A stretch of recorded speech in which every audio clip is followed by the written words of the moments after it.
Peace and welcome back. My name is Omar, and today I would like to talk about my 2-year journey of following God alone and having the guidance of God with his final revelation, which is the Quran, which is not a religion called Islam, and which is not the fundament of a religion called Islam, but is a complete revelation with no religion or dogma around it, like you probably would know.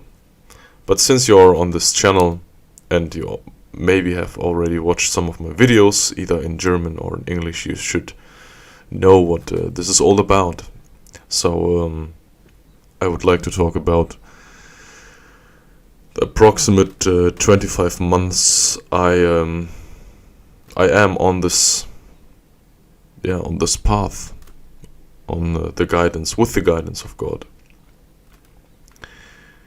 And I would like to start with my first contact with the Quran. And it was back in, I think, 2014, when I was around 17 years old. And I came into contact because I had a little crisis because of I think it was about a woman. She essentially broke my young innocent heart. And that's a different story, but of course all child's play. But back then I was a very big fan of a well-known hip-hop artist called o.elnaga, and I was listening to his songs for a long time, since I was, I think, 14. And when I was 17, he got his, like, the peak of his success, I would say, 2014. And with my own crisis, I began to question life a little bit more. It dragged me to all the questions that most human ever had, like existential questions. And he was like a bit of a role model, because he had like a similar past to me, and a similar family structure. And it was always, especially through his text, it was it sounded very familiar, and it was relatable. A lot of it was relatable, so I looked towards him, and I found several videos of him talking about religion, about God, and eventually, he said that he was a Muslim, and he believes in the Quran. So what I did is I think we had a copy of that. He had a translation of a guy, I don't know what his name is, Harun Yahya, I guess, who was, I think, a Turkish man, and he wrote about the afterlife, heaven and hell, and all those stuff. And I read that o.elnaga translated that into German when he was younger, before his rap career. And I was very I was in this searching mode, and eventually I read his translation. I read the first few pages, and it eventually, because it was so rational and logical, and it was so appealing to me, I grabbed a copy of the Quran in German, and I read it. And this is like this very very intense feeling of recognizing it, of knowing it. Like, you have this epiphany, this illumination of the Quran, and that's what I ever wanted, what I ever searched for, but never actually knew. So what I didn't do was studying it properly, studying it like really, really hard, and understand it for myself. I was still young, and I always searched for dependency on others. I always searched for the confirmation of others. Looking back at those times, of course, I can now say that I don't need that. Nobody needs that. Nobody needs a dependency on others in terms of interpretation or confirmation of your talents or skills or anything. You don't need that. Of course, I was young, so I immediately got dragged into the religion of Islam. And what you would call I converted. Yeah, it was not really converted because I'm half Egyptian and half Polish. My father dragged me to the mosque every now and then when I was very young. It was before my parents divorced, and I had no contact with him due to several reasons. But I always remembered that it was very, very boring in the mosque, because you're just sitting and you're just hearing something you don't understand in Arabic. Here in Germany you had no German translations, so I didn't really understood it. I didn't really understood Ramadan, why you should do it, or the prayer or anything. I could pray. I learned to pray. I learned a couple of surahs when I was very young. So that became relevant when I came into like real contact with the Quran when I was 17. So it was like axiomatic that I immediately got onto this train again, and I watched a lot of videos. Of course, there's my dependency again. I think it was in the German realm. It was Marcel Krass. Then it was Pierre Vogel, and I absorbed every knowledge, and I of course did all the things they said you should do, without without reflecting upon it properly in the Quranic way. Of course, that was the time when I was still not entirely on the level of knowing what is really going on in the world and how the world is really constituted. But you have to know that I was in the conspiracy realm since I was 13 years old. It was I started with 9/11. I could remember when I was 4 when this occurred, and we are sitting on the television, and I made fun of it through I had some planes, some toy planes, and I had some pillows, and I crashed them into that, and so I remember that event, but I never understood it. And at 13 I reflected upon 9/11. I reflected upon Israel and Palestine, the conflict, and then of course you get into anti-Semitism really quick, because most conspiracy theorists, they conclude that central banks have the most power and the Rothschilds have the power, not considering that Rothschild means red shield and is a Roman name. So and I got into that really quickly. I knew that everything was a little bit rigged, that our German Bundeswehr, our German military forces are all under are killing people, um, and are in other countries because of a lie. It all was based on the lie, so I knew that, but I had no other choice. I had to go to the school, um, and follow the normal path, I guess. So I had this little bit of knowledge about the so-called Matrix, and now Islam. So, and I started practicing. I started praying 5 times a day. I started going to the mosque every Friday. I did a lot of sunnah things,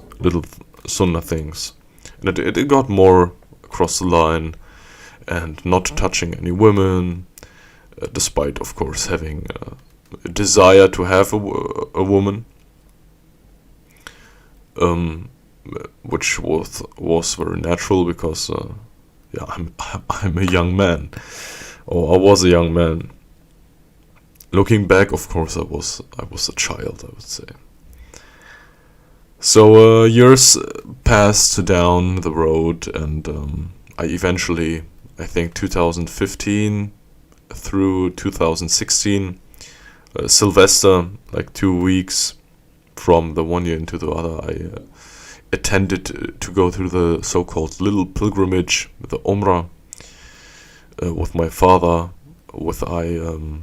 I connected again because of Islam, and of course learned a lot from him, not entirely from the Quran, but of course everything was hadith and a scholar based and so forth. I made a lot of videos about that already, and I got a good impression about the so-called holy cities, Medina and Mecca. And Medina was very nice. I liked Medina.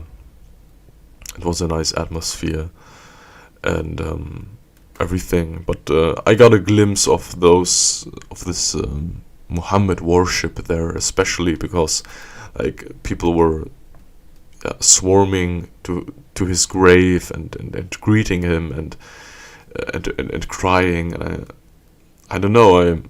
I faked it, so I would kind of fit in, but it was like the first glimpse of, okay, this is not entirely right to do. He was dead, and that's it. He was dead. So it was the first dissonance I noticed, and going into Mecca, there was like the real hammer. It was like the real sledgehammer coming to my brain, because I realized how influential the Saudi kingdom was, and how Western Mecca was. Yeah, you had a McDonald's and a Kentucky Fried Chicken and Coca-Cola and Rolex and Omega and H&M and the Starbucks. Everything. You had like every Western brand inside of the so-called Mecca clock tower, 650 meters big, with the biggest clock on the top, the biggest mechanical clock, and it was like 50 meters from El Masjid Al Haram, where the Kaaba was, and it was very like, how is that possible? You have like the center of monotheism and the center of Western commerce right next to each other, and everywhere was king worship, so on and so forth. I got to visit the Kaaba and to perform the rituals. Always thought it was like the right thing to do. So I was a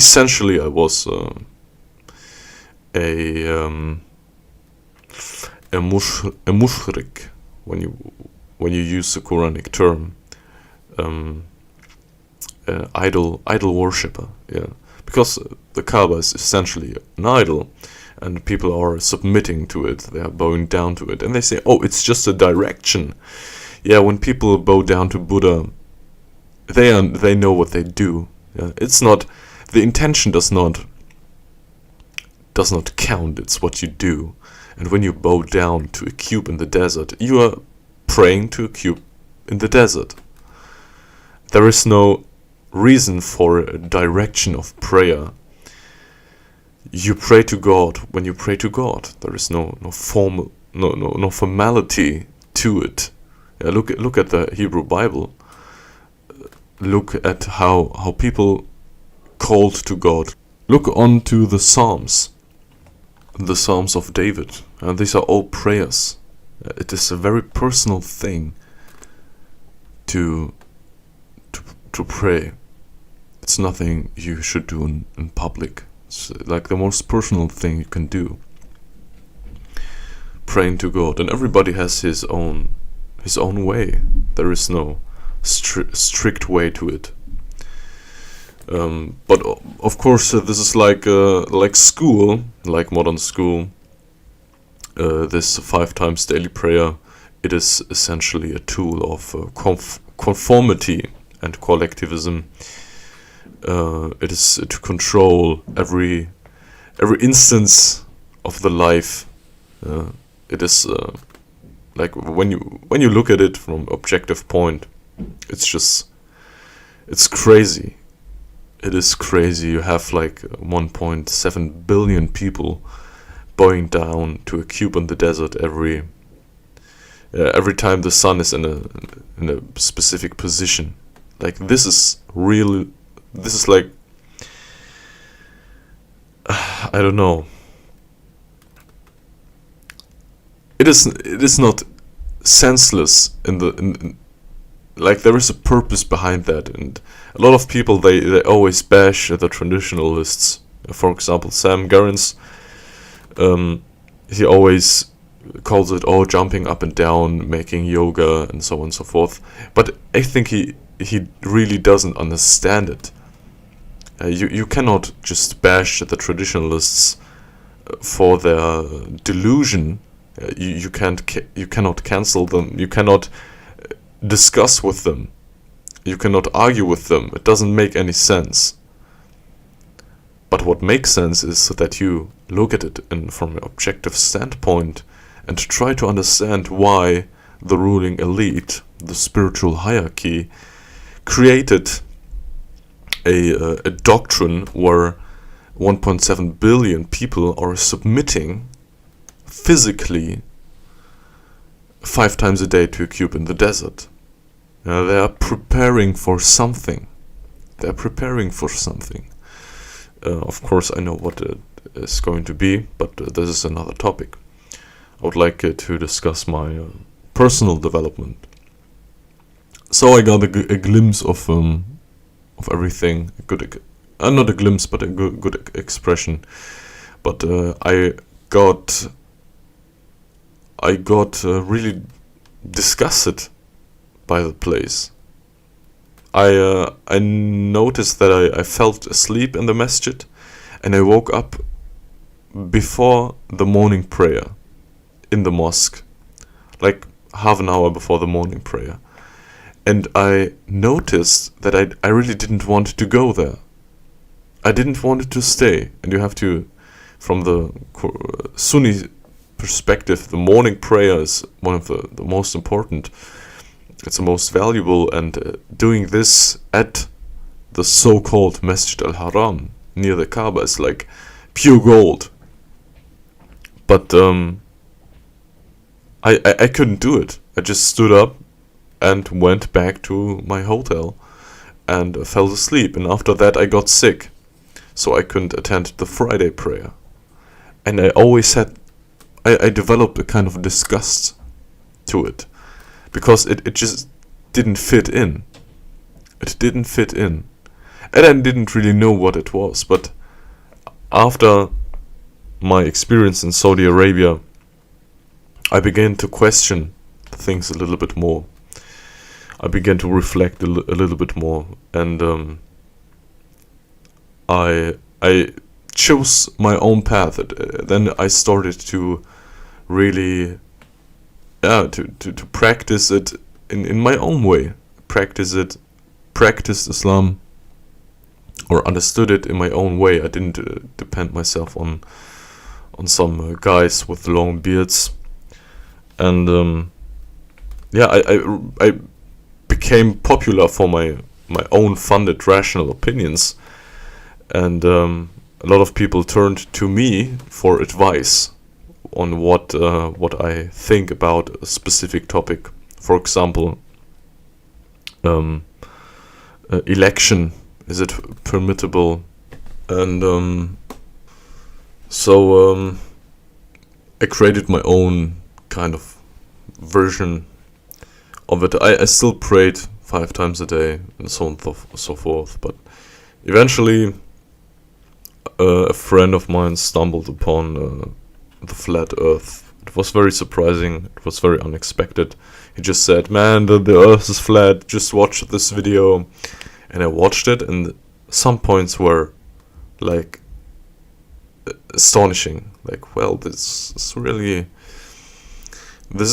interesting, and I always dig into things a little bit more, especially with conspiracy theories. And after watching Eric Dubai and ODD TV, I came to the conclusion that it is like the Hebrew Bible says. And there was a conflict between reality on this point and Sunni Islam, because they preach that it is a globe. They were in this. I realized that Islam is part of all of this.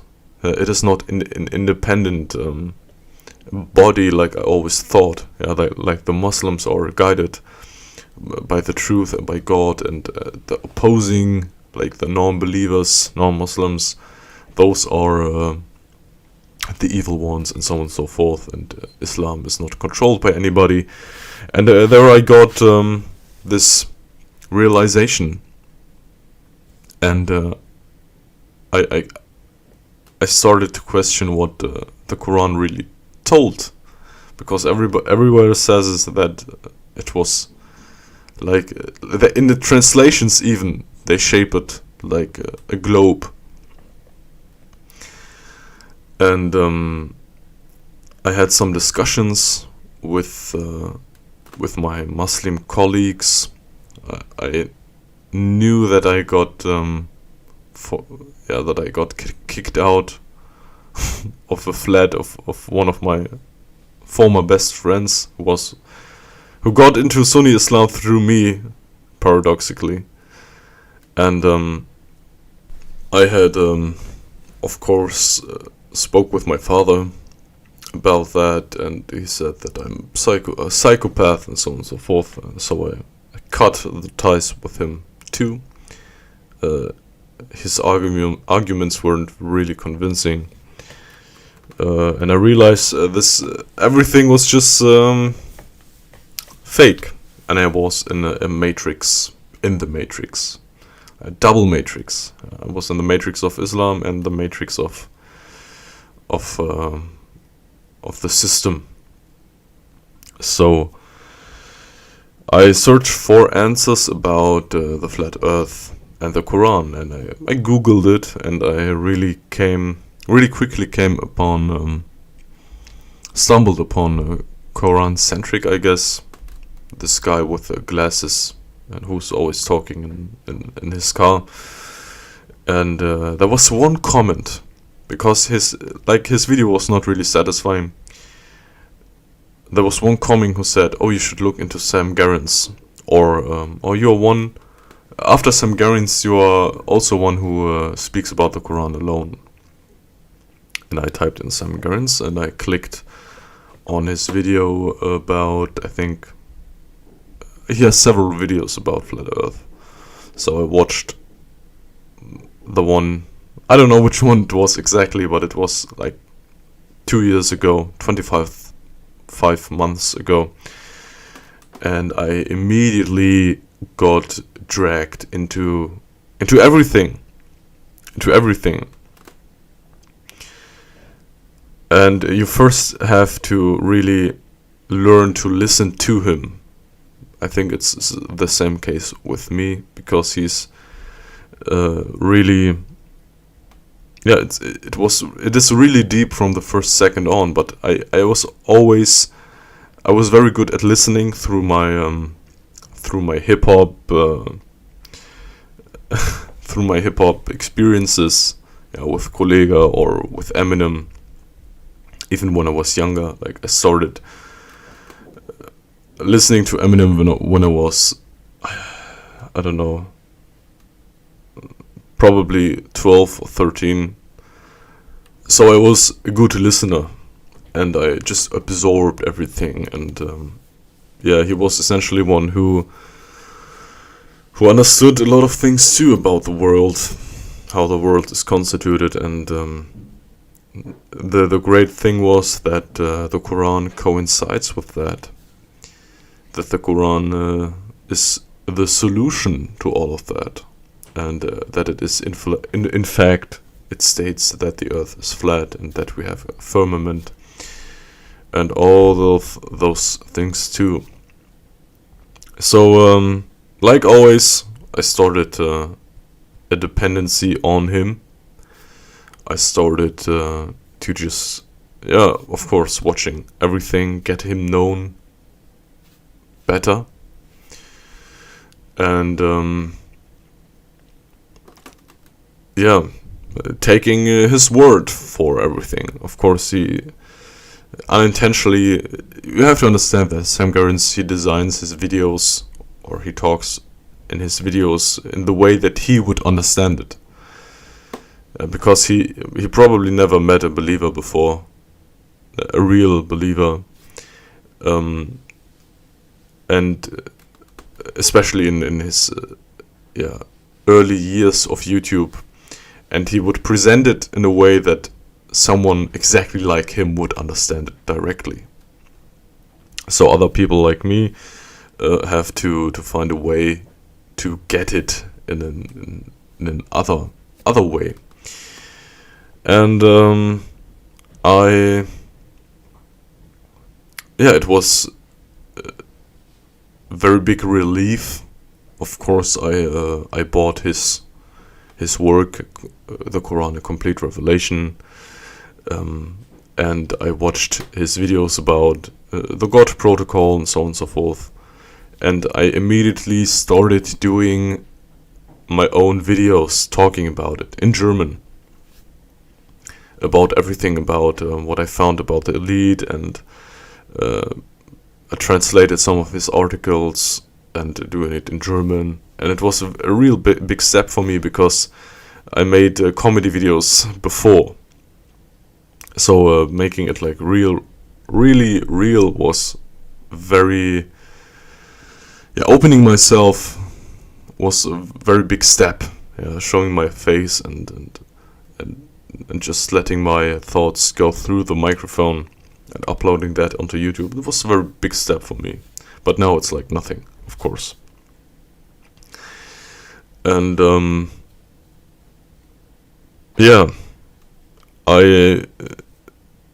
I got all the things about the elite, and I was at the same level. Like, there was nothing really new about it, except for the whole God Protocol thing. And I was always very curious about it, and I supported him on my German channel. I always said, yeah, you have to download it, get his copy, buy it, and always referring Sam. I always did it. It was kind of a worship too, kind of a worship of his person too. And eventually I got out of that, and I got out of that because his findings about the God Protocol were inconclusive. They were not complete, and they were just illogical. And they didn't coincide with my own findings, with my knowledge that I had accumulated throughout the years. So there was a decision to be made. and I made that decision that I distance myself from him in a way, because I preached a lot about him and about his ideas without really questioning himself, because he's doing it like in a very intelligent way, in a very wise way, but that doesn't mean that it makes sense in the whole. And I think the first video about this tyranny and overcoming tyranny was like one of his first videos, and until now, like over 4 years or 5 years, I don't know how long exactly, he has not been able to give us a simple explanation about how to warn the elite. Isn't that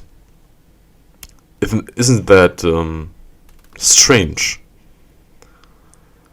Isn't that a clear sign of he himself not understanding it fully?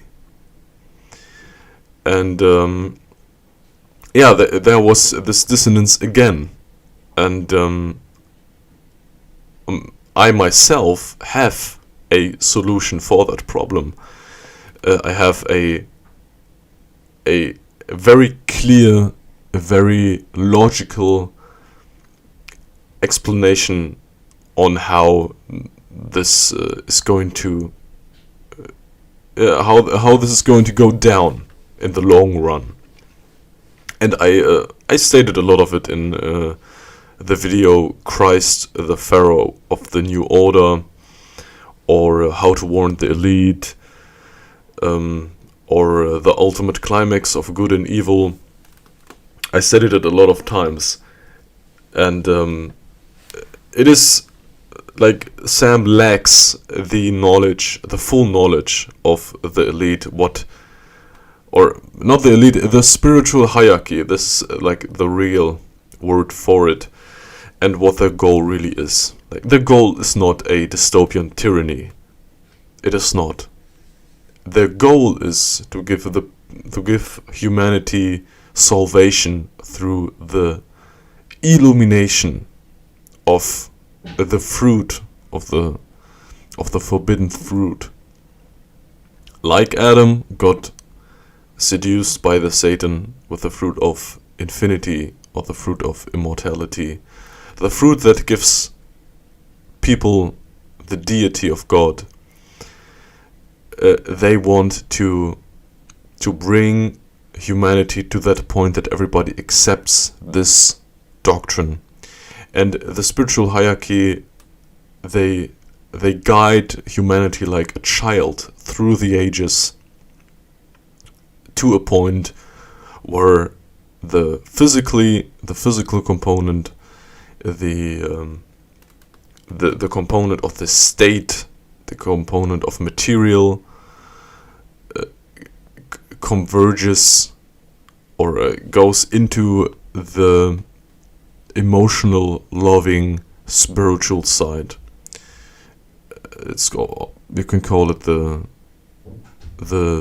great marriage of state and church, with the child coming out of it, the Son of God coming out of it, the avatar of the ages, the Christ that has been here on earth in several different generations before, but with the different names.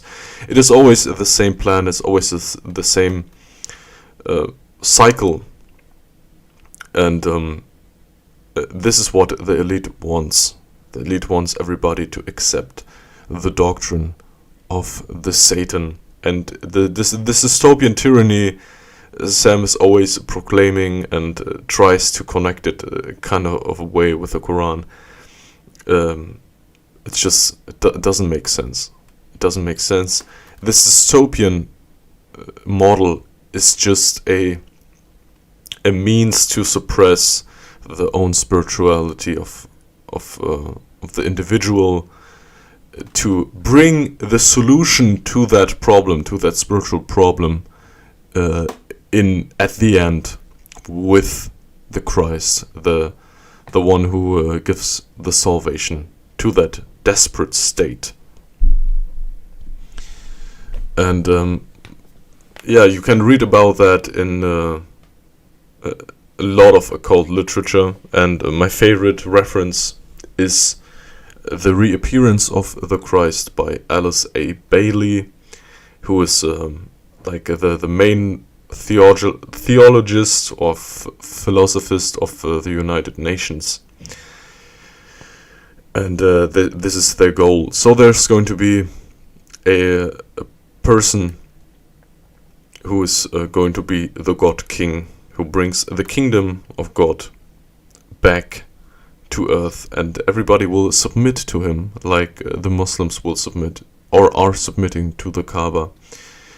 And everybody will fall down on their knees, except for those who know the truth, except for those who believe in the Lord of all mankind and the creator of the heavens and the earth. And they will stand on this particular moment, and then they will discuss with the Christ, like all the prophets discuss with their hierarchies, with their leaders, like Musa and Pharaoh, like Shu'aib, like Salih, like Nuh, like Hud, like Lut, like Ibrahim, like everybody else. And this is the moment. After the discussion, after the warning of the hierarchy, they will turn around to all mankind, and they are the believers. I don't know how many they will be, and they will turn to all mankind, and they will speak to all mankind, warning them. And after that, the day of judgment can come. And there are a lot of evidences for my model that the tyranny or the matrix has to be completed. This is the completed version. On the side of the elite itself and in the Quran. It is like a mirror, it's a reflection. The Quran states the truths of it, and you can see, you can dig into the literature of the elite, like Alice A. Bailey or Blavatsky, and you will find those things. It is the exact opposite. It is the exact. They want, like, I don't know. It's so obvious. It's so obvious when you realize this. Yeah, Jesus, he died for our sins. Yeah, to give us the salvation. Yeah, it is Iblis going into the fire in the day of judgment to give us the fruit. To give us the fruit of immortality. Yeah, look at the doctrine of Pharaoh. Look at the Egyptian mythology. Look at the Egyptian religion. Yeah, the figure of Horus is the equivalent of Jesus Christ now. They are both just personifications of the Son. The birth story, the whole story of them are exactly the same. It's the same like in Babylon. Now it's called Tammuz. There it's called Tammuz. The Catholic Church. Catholic means like worldly, all or omnipotent, all over the place, like the doctrine of the world. It has been there for over 2,700 years. Look at the Vatican. Look at I don't know. It is so obvious that this is what they want, and this has been my big breakthrough through worshipping persons, and distancing myself eventually in a part of Sam Gerns. He ignored me. I made a lot of videos about him. I I emailed him. I even worked for him before that, but I don't. I don't. I don't need that. Why should I work for someone for free and do something I wouldn't do? Because it doesn't make sense. He probably don't want to debate. He twists the real meaning of the jinn in the Quran. It clearly states that God created the jinn before mankind, so they cannot be men. They are made of fire, and a man is made of clay. They are not alphas, but he has to twist it that way so it fits into his God protocol, tyranny narrative, and everything else. So I was very disappointed to see that from him, but like this has been the whole journey.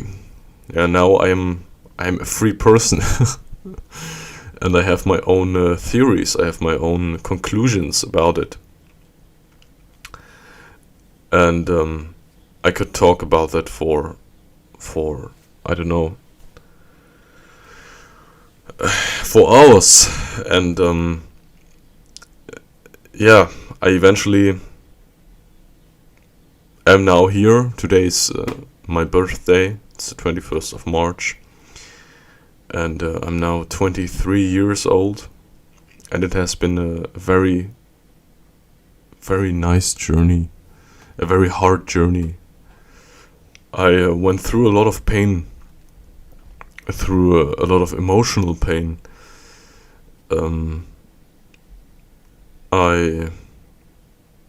I learned that you cannot seek, like, you cannot guide people.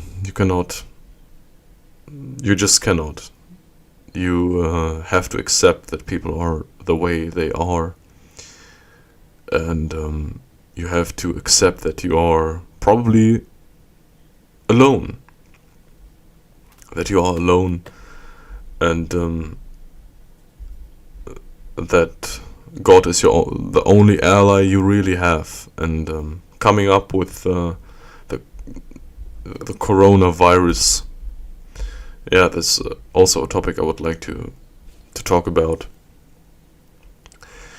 This is like the next step, coincidentally, after my personal development, after this realization of self-independency, of going my own path as a man.